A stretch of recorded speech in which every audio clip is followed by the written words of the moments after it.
दिनै सिमेन्ट सापरि बे senior secondary आरो कलेजावहाय मोनसे फरायसाफोरनि जथुम जादों। बे स्टुडेन्ट मिट जादों। दा बेवहाय गुबुन गुबुन फरायसालिमानिबो फरायसाफोर दङ। लोगोसे दुलाराय बर' फरायसा आफाद सिमेन्ट सापरि दख'रा आरो बिनि थुनलाइयारि गौथुमजों लोगोसे आदब आरो गुन गोनां सोलोंथाइनि सायाव सावरायनाय लादों। मानोना जोङो दुलाराय बर' फरायसा आफादा मोनसे लाखानाय मावथांखि दङ आदब आरो गुन गोनां सोलोंथाइ।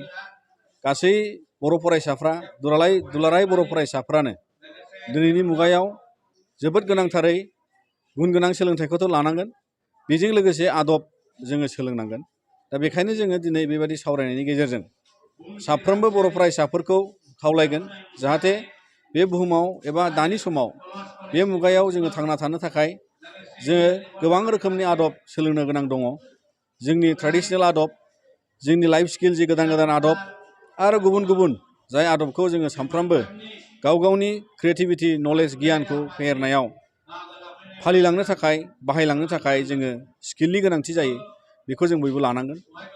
अब्लासो जोंनि बे गुन गोनां सोलोंथाइनि मोनसे बाहागोआव जोङो गावखौ गावनि आथिङाव गसंथानो थाखाय आरोबाव साफ्रोम जोङो सुबुं हिसाबै दिनै खामानि होनो हाग्रा सुबुं जानो थाखाय जों जुजिनायनि मोनसे थासारिखौ मोनगोन। दा बेखायनो बावहाय जोङो मोननो हादों गोबां फरायसाफ्रा बेयाव बाहागो लादों, जोबोद मोजां बाथ्रा। आरो बेजों लोगोसे मिजिंथिदों बे सिमेन्ट सापरि ओनसोलाव धेमाजि जिल्लानि सिङाव गासै दुलाराय बर' फरायसाफ्रा बेबादि मोनसे दावगालांनायनि बर' माहारिखौ मास्टार रेस गेरेमसा हारि दानायनि थाखाय जि बिफावखौ लालांगोन बे अरायसम बाख्नायथाव जागोन। आरो बेखौ मिजिंथिनानै जों दुलाराय बर' फरायसा आफादा अरायसम बयबो फरायसाफोरखौ खावलायगोन जाहाथे जोङो मोजां खामानिनि थाखाय आवगायलांनांगौ आरो समाजाव माखासे नांथ'यै खामानिखौ जों दोनथ'नांगोन। जेरै जौ, जेरै ड्राग्स, जेरैहाय फेग्रा मुवा जानाय, जेरैहाय बायदि समाजनि बे आयेननि खान्थियाव लोब्बा जानायखौ जों जानगाराव दोननांगोन। आरोबाव उन्दै बैसोआव जुलि जानाय हौवासा हिन्जावसा जोङो बेखौ दोननांगोन। लोगोसेयै मानसि गोमानाय लांखार जानाय हिउमेन ट्राफिकिंनि हेंथायै जों जयै गसंनांगोन। मानो होनबा बे मुगानि जुजिनायाव आथिखालनि जुजिनायाव बायदि रोखोम बेफोरबादि गोदान गोदान मोनसे थासारिनि जुजिनाय समाजाव फैदों। आरो बेखौ हेंथा खालामनोब्ला जों फरायसा हान्जायासो ज' ज'यै जों बेखौ हागोन। आरो सोद्रोम गेरेमसा बर' हारि दानो थाखाय जोङो बयजोंबो खौसेथियै आरो जुजिलायनायनि गेजेरजों जोङो गावनि गसंथानांगौनि थाखाय गावनि आइडेन्टिटि, राव, थुनलाइ, हारिमु, दोरोङारि बिथिंखौ गसंथानो थाखाय जोङो दिनै खामानि मावलांनांगौ। आरो बेयो नंखायनो जेरावबो आदब आरो गुन गोनां सोलोंथाइनि आरो जुजिलायनायनि गेजेरजों जोङो गावनि गसंथानांगौनि थाखाय गावनि आइडेन्टिटि, राव, थुनलाइ, हारिमु, दोरोङारि बिथिंखौ गसंथानो थाखाय जोङो दिनै खामानि मावलांनांगौ।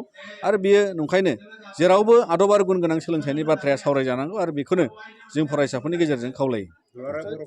बायदि साइकेल रेले, बाइक रेले लानायनि गेजेरजों गोबां जिल्लायाव जोङो माखासे जोंनि माहारियारि मोनथायनि सोमोन्दै, बिसेसके हा हुनि मोनथायनि बाथ्रा, गावनि हाखौ बोरै रैखाथि होना लाखिनांगौ बिनि बाथ्रा, फरेस्टआव थानाय ओनसोलनि फरेस्ट राइट्सखौ बोरै जों मोनफुंनो हायो बिनि थाखाय सांग्रांथि, बेजों लोगोसे ड्राग्सनि हेंथायै सांग्रांथि, समाज बेरेखा खामानिनि हेंथायै सांग्रांथि, गोसोम फोथायनायनि हेंथायै सांग्रांथि, जों बेफोर गासै बिथिंखौ लानानै जोङो गामि गामि जोङो बेबायदि बाइक साइकेल सालायनानै थाबायनानै जों बे हाबाफारिखौ लालांबाय थायो। आरो बेयो जोंनि मोनसे बड'फानि मुङाव गोजोरथियारि सोलायनाय मोनसे मावथांखि, जायजों जों मोनसे गेरेमसा बा मोनसे सोद्रोम हारि दानो थाखाय जोङो गोबां खामानि मावनांगौ दं। दिनै बेफोर माखासे थासारि, जाय थासारिखौ जों फरायसाफोरखौ नंखायनो खावलायगोन जे कलेज फरायनाय, हायार सेकेन्डारि फरायनाय समाव गावनि थांखिखौ थिरांथा लानायजों लोगोसे गाव मिथिनो हानाय, सोलोंनो गोसो जानाय बे गासै बिथिंखौ लानानै सोलोंनायाव, लेखा फरायनायाव गोसो होजोबनांगौ। बेजों लोगोसे माबाफोर जेंना ओंखारोब्ला लोगोफोरजों, फोरोंगिरिजों गुबुन गुबुन बिथिङाव सावरायनांगौ। अब्लासो जेंनानि समाधान फैयो। आरो नंखायनो जों प्रब्लेम सल्भिं मोनसे बाहागोखौ जों अरायसम जानांगोन।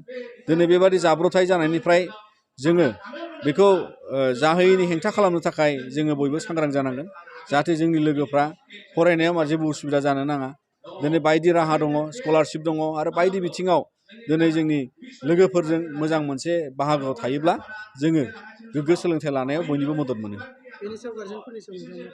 दिनै जोंनि दिथागिरि बिमा बिफा बयखौबो जोङो खावलायगोन जाहाथे दुलाराय बर' फरायसा आफादनि बे जि मावथांखि बेखौ जाफुंसार होनायाव बिमा बिफानि मदद, समाजाव, गामियाव ओनसोलाव माखासे नियम खानानै फरायसाफोरनि लेखा फरायनाय हुदाखौ बारायनो थाखाय जोङो बिफाव लानांगोन।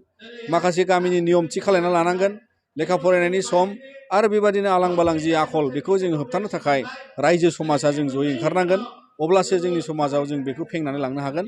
दा बेखायनो जोङो गारजेन आरो गोरों गोरा गासै मेलेमजिबि बिथांमोनखौ दुलाराय बर' फरायसा आफादा बे बिथिङाव नोजोर लानानै आदब आरो गुन गोनां सोलोंथाइ मोनफुंनो थाखाय खामानि मावनो जों खावलायो। आरो बर' रादाब अनसायगिरि रायजो राजा बयनिसिमबो आंनि गोसो गोरबोनिफ्राय अननाय सिबिनाय आरो खुलुमनायखौ बावहरग्रोबाय।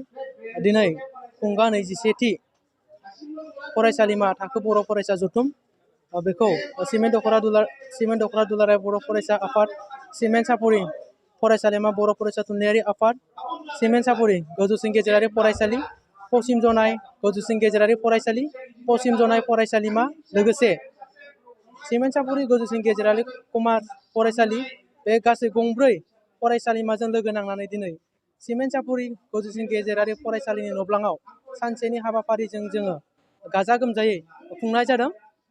बेयाव जोङो गाहाय आलासि महरै दुलाराय बर' फरायसा आफादनि लेङाइ आफादगिरि मानगोनां मुस्रि खोरोमदाव सारखौ गाहाय आलासि महरै जों लिंहरनानै लाबोदों।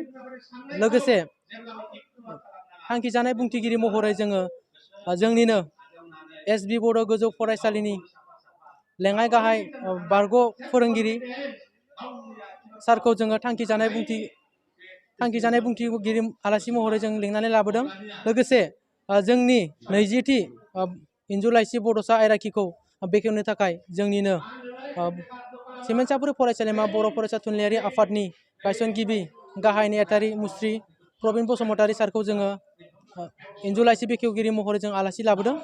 दिनैनि बे थाखो बर' फरायसा जथुमजों लोब्बा लाफानानै फुंनि समाव जोङो बर' हारिनि दोरोङारि हारिमु हान्जा सुनाय हाबाफारि जोङो लादों। बेखौ दैदेनदों जोंहा मुस्रि अजित बसुमतारी। बिथांनि दैदेननायजोंनो जोङो दिनै बर' हारिनि जा दोरोङारि मुवा बेसाद बेखौ लानानै जोङो हान्जा सुरदों। आरो दिनैनि बे जथुमाव फरायसाफोरा गाव गावनि दोरोङारि गाननाय जोमनाय गाननानै बाहागो लाफैनायनि थाखाय आरो हाबाफारियाव बाहागो लानानै हाबाफारिखौ मेहेरगोनां खालामलांनायनि थाखाय गासैबो फरायसा फरायसुलिफोरखौ आङो आंनि गोसो गोरबोनिफ्राय गाहाम हामलायनायखौ बावहरबाय।